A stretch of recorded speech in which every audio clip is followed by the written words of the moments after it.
All right. Please excuse my hair today. I wanted to shoot a quick pod before I have to go home and watch my son for a little bit about the CPL trap because I wrote a newsletter about this last week, posted about it on LinkedIn a little bit, and got a lot of really good questions. And so wanted to kind of talk to some of those questions. So first, let's give an overview of what the CPL trap is. I think a lot of time over the past couple of years, we've seen the rise in CPL bidding and ROAS bidding on Facebook and Google Ads platforms. And I think we'll continue to see that. And for me, it's a great way for us to pass data back into those platforms and say, Google or Facebook, we want you to find more of these users. So if I really want people like Quincy as a lead, and I know that at 12 o'clock every day, they are going to Google to search, and people who search at 12 o'clock in the middle of the day have a higher propensity to convert. They live in a major city. There might be characteristics about them like they recently moved, really into music, job. All this information is stuff that Google and Facebook have directly in the background, or they have data points to kind of indicate, okay, maybe this person is this is their job title, or this is the type of company that they work at based on the IPs that they're logging in from, based on the searches they're performing in Google, etc. So all these companies have a mountain of data that they have on us to help identify the right customers. So the more we're able to pass in those lower funnel data points into those systems, the better. CPL bidding, the challenge that I have is, so oftentimes we say, okay, Mr. or Mrs. Search Engine Marketing Manager, go out and drive more leads, and we want you to do it more efficiently. And so you'll see, this game of whack-a-mole where the CPL goes down, but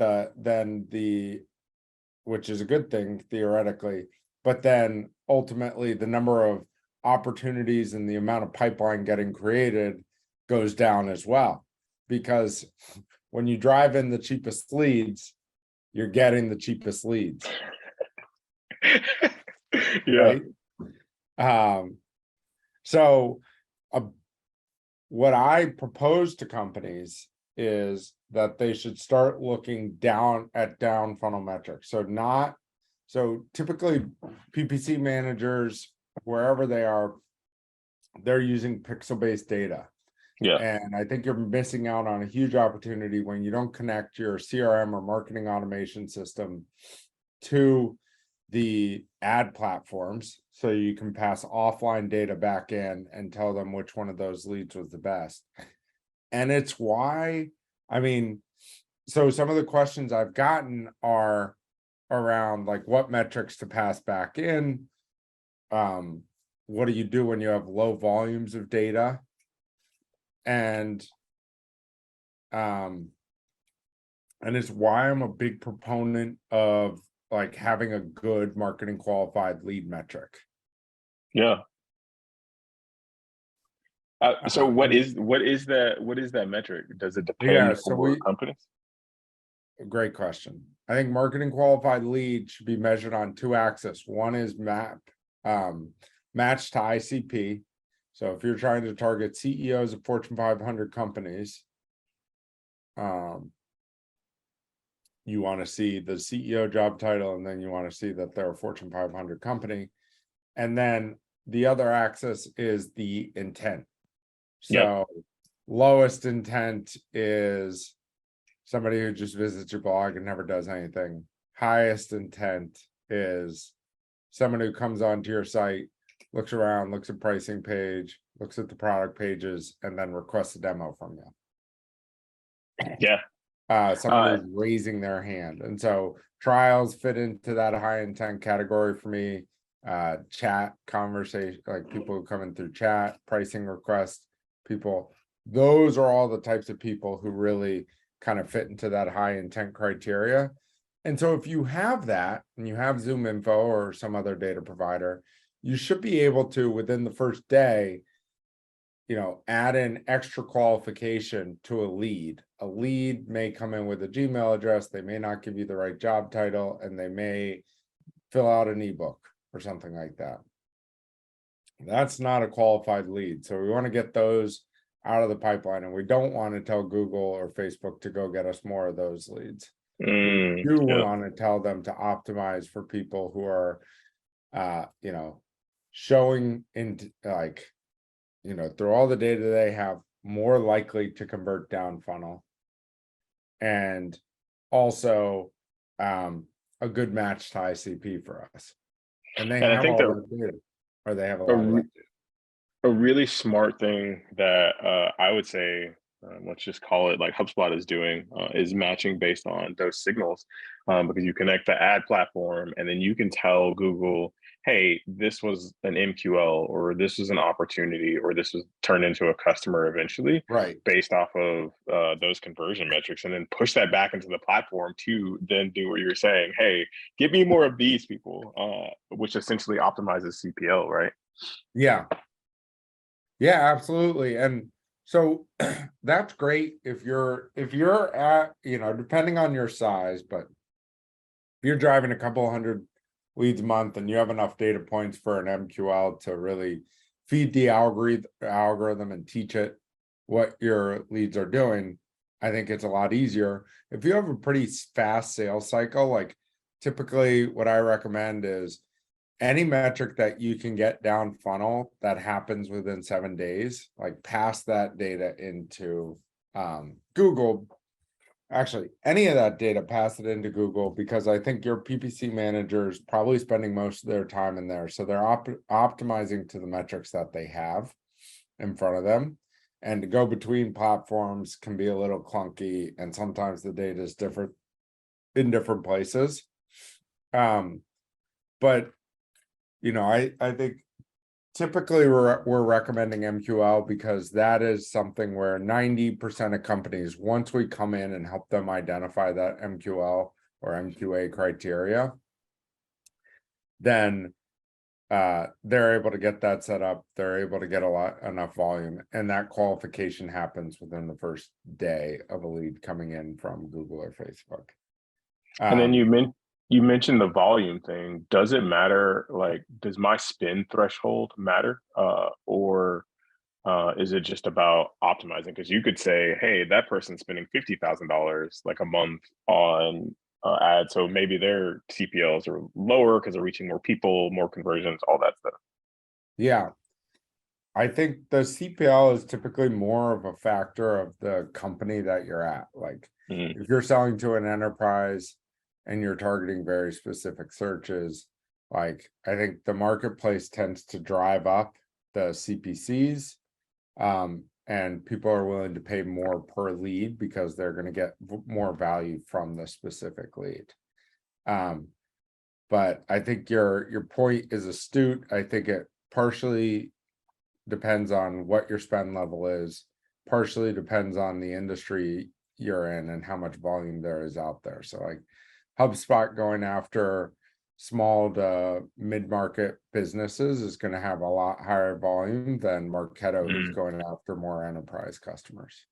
And so when you're getting into that enterprise, it does become a little bit more difficult. And we have gotten, the company where, when the deal takes longer, right? A Yeah. deal can take anywhere between 7 days and a year longer, right? There's always exceptions, but for deals that take longer, it can often take longer to qualify those leads. It can take longer for that pipeline to show up in the CRM or marketing automation system.